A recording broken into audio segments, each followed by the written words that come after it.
기도의 저녁에 오신 성도님 여러분들을 환영합니다. 설교는 짧고 기도의 시간은 길어지면 더 좋겠다는 생각을 가지면서 오늘 설교의 말씀을 진행하고자 합니다. 오늘은 예수님께서 갈릴리로 가신 이유가 무엇일까? 이미 여러분들은 예수님의 사역의 많은 부분을 갈릴리에서 이루어진 것을 알고 계시기 때문에 굳이 이 문제에 대한 답을 몰라서 제가 질문을 드리는 것은 아닙니다. 그러나 우리가 이 주제에 대하여 다시 한번 생각해 보는 것은 예수님께서 갈릴리로 가신 이유처럼 우리의 삶 속에서 예수님을 따라가는 생애가 되자라는 말씀을 전하고 싶어서 이 말씀을 준비하게 됐습니다. 화면에 나오는 이 마을은 어딜까요? 여러분, 이 화면에 나오는 이 마을은 제가 목회를 처음 시작했던 하동 악양이라는 마을입니다. 옆으로는 섬진강이 흐르고 그리고 악양면으로 들어가면 이렇게 악양 평야가 펼쳐집니다. 이곳이 더 유명해지게 된 것은 박경리 씨의 작가의 토지로 알려진 바로 최참판댁 평사리 마을이 이곳에 있죠. 제가 첫 목회지가 이곳이었는데 이 목회지에서 그렇게 긴 시간은 보내지는 않았습니다. 그런데 이 마을이 참 특별한 특징이 있었어요. 들어가는 초입구부터 시작해서 한 바퀴 이게 돌고 나면 33개의 마을 부락이 있는데 그 부락들은 조금씩 독립적이지만은 그러나 마치 산을 이렇게 한 바퀴 휘 감듯이 그렇게 형성되어진 특별한 마을이었습니다. 그래서 사역하면서 이곳에서 마을 회관을 빌려가지고 어린이 전도회, 건강 전도회를 순차적으로 해나갔던 기억이 있고 그것에 대한 감흥이 지금도 제 마음속에 있습니다. 이곳에서 사역을 하면서 참 다양한 첫 목회였기 때문에 신학과를 졸업하고 첫 목회지였기 때문에 남다른 관심과 사랑이 있는 곳이지만은 참 이런 사람도 있구나. 도시에 어린 나이에 일하러 갔다가 남자들에게 폭행을 당해서 대인을 기피하고 신발을 감추고 있는 여성도 교회로 인도했던 곳이 바로 이곳이었고요. 간질 환자가 있었던 곳, 다양한 중풍병자 환자들, 저희들이 교회에서 월요일 되면은 실로함이라는 건강 사역을 했습니다. 여기는 교인들이 많지는 않았는데 당시에 견고한 토대에서 나왔던 분들이 다시 재림교회로 돌아와 가지고 집성촌을 이루고 사역을 했던 곳이 바로 이곳이었기 때문에 정말 그분들과 더불어서 힘 있는 사역을 했던 적이 있습니다. 저는 이 마을을 이렇게 다니면서 늘 이런 생각이 들었습니다. 여기가 평야가 아니라 물이 고여 있는 호수라면 이 마을은 갈릴리 같지 않을까 이런 생각을 가져보았어요. 그래서 차를 타고 돌 때마다 바이블랜드인 갈릴리는 아니지만은 한 바퀴 돌고 순회할 때마다 갈릴리 같다. 예수님께서 이곳에 오시면 했을 법한 사역을 목회 초창기에 꼭 가져봐야 되겠다. 이런 꿈을 가졌던 곳이 이곳입니다. 그래서 제 고향이 이곳에서 1시간 거리인데 고향 가면 꼭 이곳을 한번 들리고 오고 싶어서 때로는 이 지역으로 다녀오곤 합니다. 안쪽으로 들어가면 평야가 더 깊숙하게 이루어지는데 여러분도 기회 되어지면 이 마을 한번 다녀오시면 좋은 경험 되리라 생각합니다. 여러분, 예수님의 공생애는 3년 반의 공생애였습니다. 지난주에 제가 간단히 소개했던 것처럼 이렇게 처음 사역부터 시작해서 마지막 사역까지 3년 6개월의 사역을 하셨는데 그 가운데 초창기에 갈릴리에서의 6개월 사역과 이때 6개월은 처음에 주님께서 유대 지역에 올라갔다가 침례 요한이 사로잡혔다는 이야기를 듣고 나서 물러가서 한 6개월 동안 계시다가 첫 유월절이 되면서 예루살렘에 올라가십니다. 그곳에서 성전을 정결케 하시는 사역을 하시고 또 말씀을 가르치시다가 수가라는 지역, 사마리아 지역을 통과하시고 다시 가버나움으로 내려오게 되죠. 그리고 가버나움에서 1년 10개월의 사역을 하게 됩니다. 그래서 갈릴리 지역에서의 사역을 대략 3년 반 중에 계산해 보면 2년 4개월에서 6개월까지의 사역을 주님께서는 갈릴리에서 보내셨습니다. 여러분, 때론 우리가 성경에서 갈릴리에서, 나사렛에서, 나사렛도 갈릴리 지역에 포함되기 때문에 이 갈릴리 지역에서 어떤 선지자가 나올 수 있겠느냐, 나사렛에서 무슨 선한 사람이 나올 수 있겠느냐, 그것은 그 사회의 편견이었습니다. 그래서 요한복음 7장 52절에도 니고데모에게 지도자들이 한 이야기입니다. 너도 갈릴리에서 왔느냐? 상고하여 보라. 갈릴리에서는 선지자가 나지 못하느니라. 갈릴리에 대한 그때 당시 지역 사람들의 편견과 선입관이 가득 차 있는 것을 볼 수 있죠. 갈릴리에서는 선지자가 나오지 못한다라는 생각을 다 가지고 있었던 것입니다. 그런데 여러분, 이사야 9장 1절에 보면 이사야를 통해서 주님 오시기 700년 전에 말씀을 주셨습니다. 전에 고통받던 자들에게는 흑암이 없으리로다. 옛적에는 여호와께서 서불론 땅과 납달리 땅이 멸시를 당하게 하셨더니, 서불론 땅과 납달리 땅, 이것은 사사시대 때에 땅을 정복할 때의 그 정복 지역이었던, 분할되었던 지역이 바로 갈릴리 서쪽 지역이었습니다. 후에는 해변길과 요당 저쪽에 이방의 갈릴리를 영화롭게 하셨느니라. 갈릴리를 꼭 수식할 때는 이방의 갈릴리라고 표현했어요. 유대인들이 살고 있는데도 불구하고 그 지역 사람들은 이방인 취급당했던 것이죠. 이방의 갈릴리였습니다. 그래서 지금 여러분들이 지금 보고 있는 거기에 갈릴리라는 그 지역은 우리가 이렇게 둘로 나누게 되는데, 우리가 상부 갈릴리와 하부 갈릴리로 나누게 됩니다. 상부 갈릴리지는 산들이 많고요, 하부 지역은 그나마 평지와 고원 지역이 형성되어 있습니다. 예수님께서 사셨던 나사렛은 하부 갈릴리 지역에 포함됩니다. 주님께서는 그분의 삶 가운데 대부분의 시간을 이 갈릴리 나사렛이라는 동네에 살았습니다. 역사가 요세푸스는 이 갈릴리 지역에 대한 도시들을 명할 때에 204개의 마을들을 논했는데 그 204개의 나사렛은 포함되지 않았어요. 그것은 예수님 당시의 나사렛은 인구 300명도 살지 않았던 매우 작은 마을이라는 것을 알 수 있죠. 지금은 이 나사렛이 큰 마을이 도시가 됐지만은 그때는 그랬다는 것입니다. 그러나 이사야를 통해서 이 갈릴리가 영화롭게 된다, 영화롭게 하셨다라고 말씀하셨죠. 이 말씀을 예수님께서는 이루셨던 것입니다. 예수님께서는 요단강 건너편인 베다니 마을, 베다니는 예루살렘 바로 옆에 있는 베다니도 있고 요단강 건너편에 있는 베다니도 있었습니다.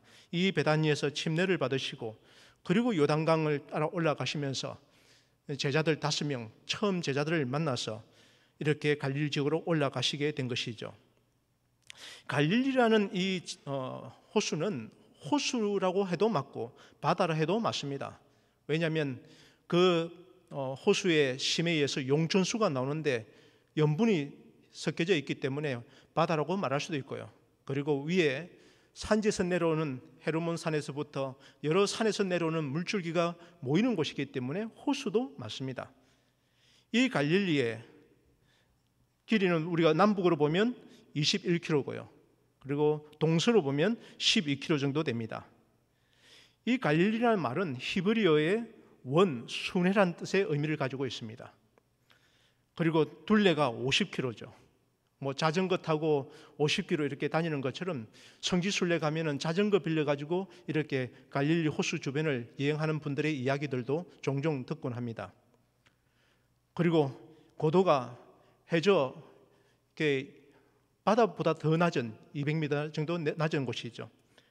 다행히도 사해가 이 지역보다도 200m가 더 낮기 때문에 이 물이 사해로 흘러나가면서 이 갈릴리 바다는 죽은 바다가 되지 않는 것이죠.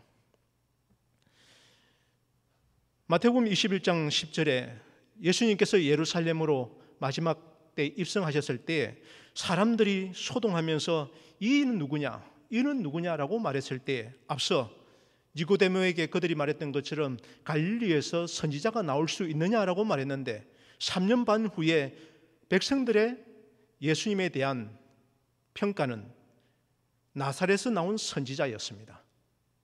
마태복음 21장 11절에는 무리가 이르되 갈릴리 나사렛에서 나온 선지자 예수라 하니라.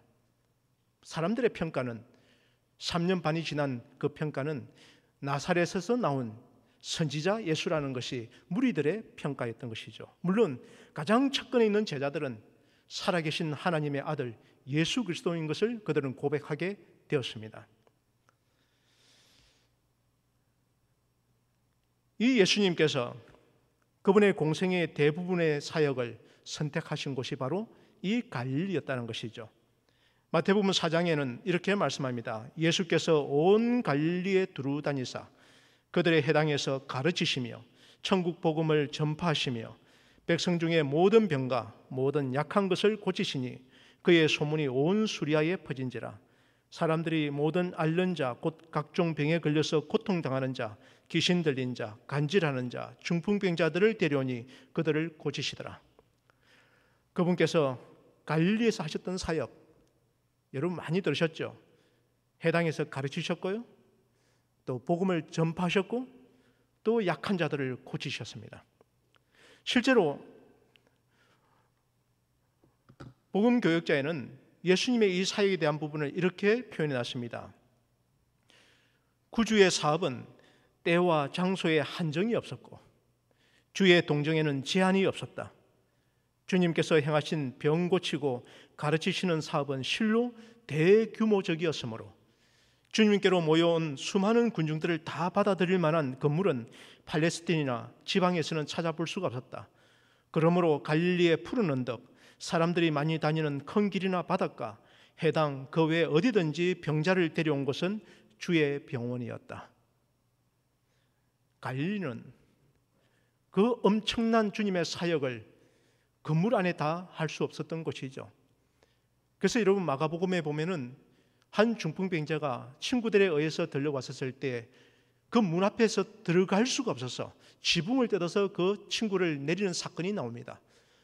그만큼 주님의 사역은 여기에 기록되어 있는 것처럼 실로 대규모적이었다. 갈릴리 지역에 예수님께서 말씀을 하실 때에 사람들이 너무 많아서 그들과 거리를 띄워서 배에서 설교를 하셨고 사람들이 너무 많이 모여서 황량한 산지에서 주님께서 말씀을 전하셨습니다. 그만큼 주님은 이 갈릴리에서 왕성한 사역을 다 이루신 것이죠. 산상보문 4페이지에는 이렇게 표현합니다. 그들과 함께 해변으로 가셨는데 거기는 이른 아침임에도 불구하고 벌써 많은 무리들이 몰려오기 시작했다. 통상 볼 수 있는 갈릴리 지방 사람들 외에 유다와 예루살렘과 베레아와 반이교적인 데가블리와 유다 남방에 있는 이두메와 두루와 시돈과 지중해 연안에 있는 베니게 등지에서 온 사람들도 무척 많았다. 곳곳에서 예수님의 이야기를 듣고 몰려온 것이죠. 그러니 여러분, 이 갈릴리는 영화로운 땅이 된 것이 아니겠습니까? 제가 이렇게 갈릴리가 정말로 영화롭게 되었는가 생각해 보니까 몇 가지로 제가 좀 정리를 할 수 있겠더라고요. 여러분, 만약에 우리의 메시아 되신 예수님이 우리가 자란 마을에서 그리고 그렇게 알려지지 않는 작은 산골 마을에서 30년 가까이를 사셨다. 영화로운 것 아니겠습니까? 제가 안동에서 이렇게 목회했는데 안동에서 목회할 때에 안동 분들이 종종 이야기합니다. 지금 대선 후보로 나온 분이 안동 출신이 계시잖아요. 안동 지역에서 그렇게 오래 산 건 잘 모르겠어요. 그러나 그분들은 그 지역 출신이라는 것만으로도 영화롭게 생각하더라고요. 여러분, 인류의 구주이신 예수님께서 정말 이방의 땅, 이방의 갈릴리, 열방의 지역이라고 표현되어 있던 이 갈릴리 지역에서 30년을 사셨습니다. 이 자체가 영화로운 것이 아닐까 생각합니다. 두 번째, 예수님의 첫 표적 기적은 갈릴리 지역 가나에서 이루셨죠. 그러니 이 가나와 갈릴리는 영화로운 땅이 된 것입니다. 그분의 공식적인 설교였던 나사렛과 가버나움 해당에서의 그분의 설교는 그 지역을 영화롭게 하신 사역이라 생각합니다. 그리고 여러분, 12명의 제자들, 거의 모든 제자, 시대의 소망에 보면 가룟신 유다를 제외하고는 모든 제자들이 다 제자가 갈릴리 사람들이었습니다. 그러니 여러분, 예수님의 모든 제자가 선택받은 사람들이 갈릴리 사람들이라면 갈릴리는 영화로운 땅이 아니겠습니까? 다섯 번째, 갈릴리 사람들이 가장 많은 고침을 받았습니다. 그래서 오늘 조금 전에 읽었던 본문뿐만 아니라 다른 여러 본문에도 갈릴리에서 수없이 많은 사람들이, 온갖 질병을 가지고 있는 사람들이 예수님께 와서 고침을 받았던 곳입니다. 여섯 번째, 예수님께서 십자가 이후에 제자들과 약속할 때에 다시 만나기로 한 장소도 갈릴리였습니다. 다시 만나자. 어디서요? 갈릴리에서. 과거에 갈릴리는 아시리아의 공격을 받았고 바벨론의 공격을 받았고 가장 순환을 많이 받았던 곳 중에 하나였습니다. 그런데 이 지역에 주님께서 오셔서 사역하시고 부활로 다시 만나자고 하신 곳도 갈릴리였다는 것은, 그 땅은 이사야 9장에 나오는 말씀처럼 영화로운 땅이 된 것이죠. 일곱 번째 보면 예수님께서 감람산에서 성천할 때에 그때 마지막까지 목격한 무리들에 대하여 천사들은 이렇게 표현합니다. 갈릴리 사람들아, 어찌하여 하늘을 쳐다보느냐 표현했죠. 갈릴리 사람들아. 거기에는 다양한 사람들이 있었음에도 불구하고 천사들은 갈릴리 사람들이라고 표현했습니다. 여덟 번째에 보면 사도행전 2장에 오순절 방언으로 사역하게 되어지는 놀라운 일이 일어났을 때에 사람들이 말합니다. 이는 갈릴리 사람들이 아니느냐? 그런데 우리는 어찌하여 우리의 지역의 언어로 들리느냐? 그때 그 성령 받고 사역을 했던 사람들, 방언을 이루었던 사람들, 갈릴리 사람들이었다는 것이죠. 그러니 여러분, 이 전체를 살펴보면 말씀대로 영화로운 땅이 된 것입니다. 그런데 여러분, 성경에는 이런 곳에서의 주님의 사역과는 좀 쨍뚱맞는 말씀이 나옵니다. 여기에 고라신이라는 곳이 있습니다. 그리고 베세다라는 곳이 있습니다. 고라신은 이곳에서 무슨 사역을 했는지는 정확하게 나오지는 않습니다. 그러나 이 고라신은 가버나움에서 약 3.5km 정도 떨어져 있는 곳입니다. 그리고 베세다는 이곳에서는 5,000명을 먹이신 사건이 있었고요. 베세다는 빌립과 안드레와 베드로의 고향이기도 한 곳이죠. 그런데 이 두 도시에서 주님께서 왕성한 사역을 했는데 주님께서는 이 두 도시에 대하여, 이 마을에 대하여 이렇게 표현합니다. 화 있을진저 고라시나, 화 있을진저 베세다야, 너희에게 행한 모든 권능을 그 북쪽에 있는 항구 도시인 두로와 시돈에서 행하였더라면 그들이 벌써 베옷을 입고 제에 앉아 회개하였으리라. 또 주님의 전초 선교의 기지였던 가버나움에 대해서도 주님은 마태복음 11장 23절에 말씀합니다. 가버나움아, 여러분, 이 가버나움에서 왕의 신하도 고치고 백부장의 하인도 고치고 또 베드로의 장모도 고치고 수없이 많은 환자들, 중풍병자도 고치고 이렇게 고쳤던 곳이 가버나움이고 가버나움 회당에서 말씀 사역을 하셨습니다. 그런데 예수님께서는 왜 이와 같은 말씀을 주셨을까요? 가버나움아, 네가 하늘에까지 높아지겠느냐? 음부에까지 낮아지리라. 네게 행한 모든 권능을 어디에 행했다면요? 창세기 나오는 소돔에게 행하였더라면 그 성이 오늘까지 있었으리라. 이렇게 주님께서 은혜와 자비와 그분의 사랑을 다 베풀었던 그 도시가 주의 말씀과 그 은혜를 받고도 돌이키지 않은 것을 주님은 안타까워 말씀하신 것이죠. 2018년에 레바논의 베이루트에 살고 있는 난민촌 배경으로 만들어진 한 영화가 있습니다. 제목이 공교롭게도 가버나움입니다. 여러분, 이 가버나움은 이 주인공이 살고 있는 마을이 가버나움은 아니에요. 그러나 이 영화를 찍어서 뭔가를 알리고 싶어하는 이 작가의 입장에서, 감독의 입장에서 가버나움은 위로의 마을은 아닌 것으로 나타납니다. 영화의 한 장면 속에 이런 이야기가 나옵니다. 자인이라는 12살의 소년이 감옥에 들어가게 됩니다. 그리고 공중전화로 한 변호사와 통화를 하면서 생방송으로 중계가 되어졌는데 그 내용이 이 내용이었어요. 자기가 살고 있는 이 베이루트에서의 처참한 환경, 이것을 그 전화상으로 이렇게 이야기한 겁니다. 여기에 포스터에도 그런 이야기가 나오죠. 나를 세상에 태어나게 한 부모님을 고소하고 싶어요. 그게 그날 전화의 내용이었습니다. 이 아이가 이런 이야기를 합니다. 내 부모에게 항의하고 싶어요. 어른들이 내 말을 귀담아 들어주길 원합니다. 자식을 양육할 능력이 없는 어른은 아기를 갖지 말기를 바랍니다. 나는 뭘 기억할까요? 폭력, 모욕, 두들겨 맞기, 체인과 몽둥이와 별도로 맞기. 내가 들은 가장 친절한 말이라곤 이 창녀의 자식아 저리 가였습니다. 인생은 똥더미예요. 내 신발보다 가치가 없어요. 난 이곳 지옥에서 살아요. 나는 썩은 고기처럼 불타고 있어요. 인생이 개 같아요. 난 우리가 선한 사람이 되어 모두로부터 사랑받을 줄 알았어요. 당신은 어머니를 가리킵니다. 재판정에 나와 있는 그 어머니에 대하여 표현하기를 당신의 뱃속에 배고 있는 아기는 나처럼 될 거예요. 저는 이 가버나움, 예수님께서 이방의 갈릴리 지역을 들어갔을 때 그 가버나움의 상황이 마치 이 어린 소년이 겪고 있는 이 현장에서의 모습이 아닌가 생각합니다. 이런 곳에 주님은 함께 거닐며 그들에게 가장 필요한 것을 주신 것이죠. 사람들은 예수님의 제자들에게 이런 이야기를 합니다. 어찌하여 너희 선생은 세리와 죄인들과 함께 잡수시느냐? 그때 예수님께서 내가 갈리로 온 이유를 말씀하시죠. 그 이유는 예수님께서 말씀하시기를 건강한 자에게는 의사가 쓸데가 없고 병든 자에게라야 쓸데있느니라. 내가 의인을 부르러 온 것이 아니라 죄인을 부르러 왔노라.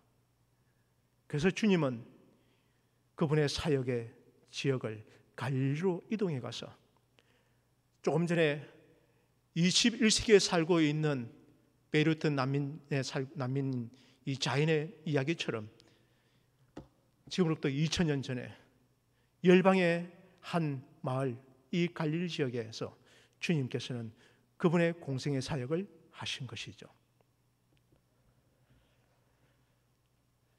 누군지 아시겠죠?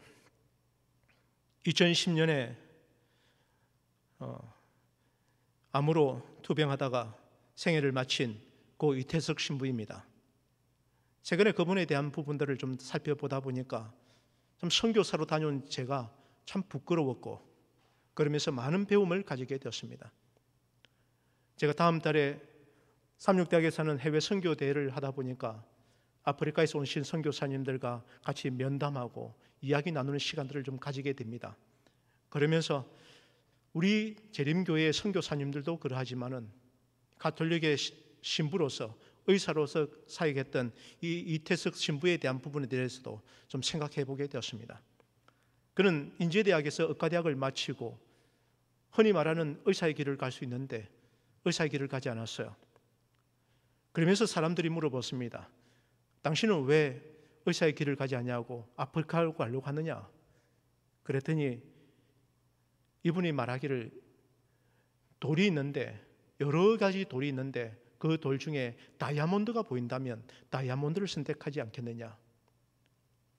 그 이야기는 현재 의사의 길을 가면서 그의 삶을 가는 것보다도 지금 내가 발견한 이 길은 마치 다이아몬드 같이 나를 이끈다라는 것이죠.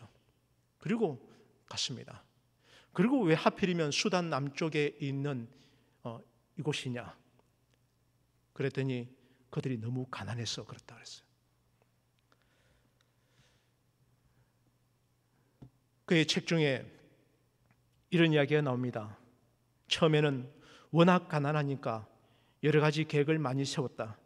그러나 시간이 지날수록 같이 있어주는 것이 가장 중요하다는 것을 깨달았다.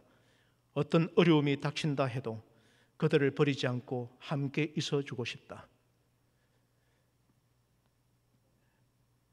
어떤 면에서 선교사로 가서 다양한 공과를 이루는 것에 대하여 많은 생각들을 하게 되는데 진작 참 선교사의 길은 여기에 기록되어 있는 것처럼 그들이 어려울 때에 그들을 버리지 않냐고 함께 있어주는 것, 이것이 그 땅을 함께하는 삶의 모습이 아닌가 생각합니다.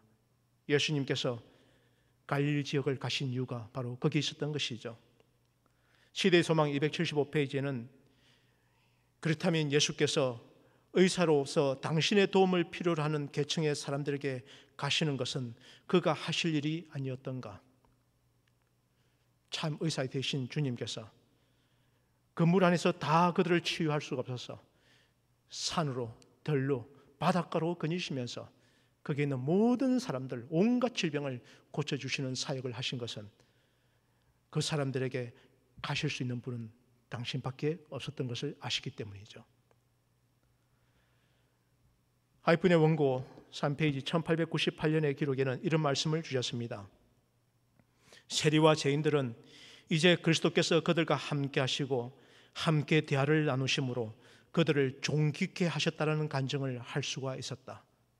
한때는 죄인들이었고 그리고 정오의 대상이었는데 예수님께서 그들과 함께 계심으로 그들은 말하기를 우리가 존귀케 되었다. 이방의 갈릴리가 영화롭게 된 것입니다. 또 이렇게 말씀합니다. 여러분, 바울은 바리새인 중에 바리새인이었죠.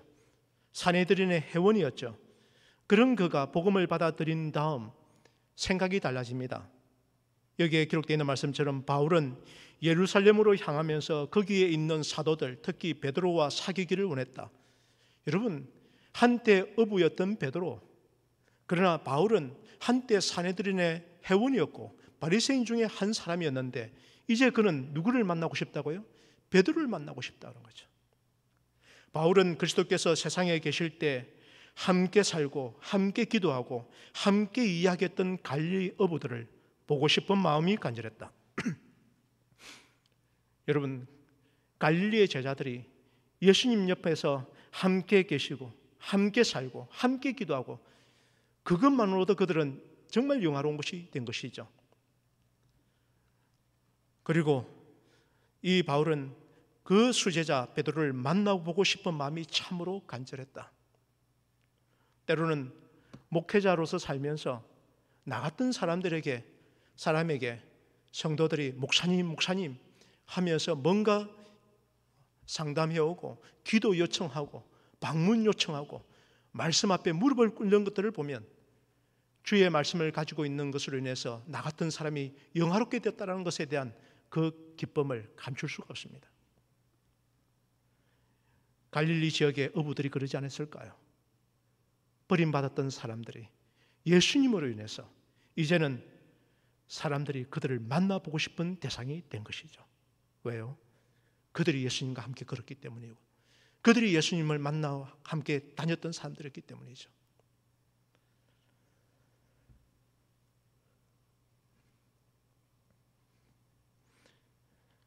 그래서 요한복음 마지막 절에는 요한이 갈릴리 사람 요한이잖아요.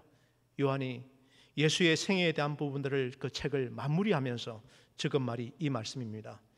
예수께서 행하신 일이 이 외에도 많으니 만일 낱낱이 기록된다면 이 세상이라도 이 기록된 책을 두기에 부족할 줄 아노라.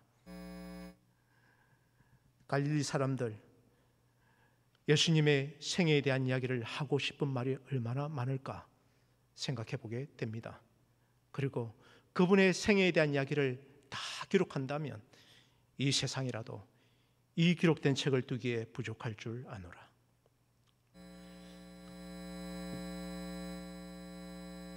오늘 저녁 기도의 시간인데요, 잠시 여러분들을 갈릴리 바닷가로 인도하고 싶습니다. 예수님 당시의 그 바닷가처럼 이 갈릴리 바닷가에 아침에 동이 트는 모습입니다. 한번 여러분들이 영적 상상력을 가지고 이 바닷가에서 예수님께서 하셨던 말씀들을 한번 떠올려 보십시오. 여러분들이 성경을 읽으면서 예수님의 생애에 대한 부분들을 생각할 때 갈릴리 바닷가에서 주님께서 하셨던 말씀과 그분의 이야기들을 한번 떠올려 본다면 이 기도의 저녁에 주님께서 우리에게 주시고자 하는 잔잔한 은혜의 말씀을 듣게 되리라 생각합니다. 그리고 저녁이 되어서 이 갈릴리 호숫가에 주님께서 풍랑 이는 가운데 그 배에서 제자들과 함께 나누셨던 이야기들을 한번 상상해 보십시오. 때로는 우리에게 거룩한 상상력이 필요합니다. 말씀 안에서 거룩한 상상력을 가지고 이 바닷가에서 주님께서 제자들과 함께 보내셨던 시간들을 떠올려 보는 것이죠. 그렇다면 오늘 우리의 마음의 바닷가에도 주님께서 잔잔히 오셔서 마음의 풍랑이 있는 것 가운데 고요케 하실 것이고 우리에게 참 회복의 말씀을 주실 것입니다. 보시는 것처럼 갈릴리 바다는 이 사진으로 보면 그렇게 커 보이지는 않습니다. 그렇죠. 한눈에 다 들어온 것처럼 보이죠. 그러나 주님은 이 마을 다니면서 말씀을 전하시고 병자를 고치시고 복음을 전파하시고 해당해서 가르치셨습니다. 이곳에서 제자들을 선택하셨고 이곳에서 제자들을 파송하시기도 하셨죠. 이 갈릴리 사역이 영화롭게 된 것처럼 오늘 우리가 이 땅에서 하게 되는 주님의 이름으로 하는 사역도 영화롭게 될 것을 믿음으로 바라보고 나가시는 여러분과 제가 되기를 바라면서 말씀을 마치겠습니다. 기도의 시간을 가지겠습니다.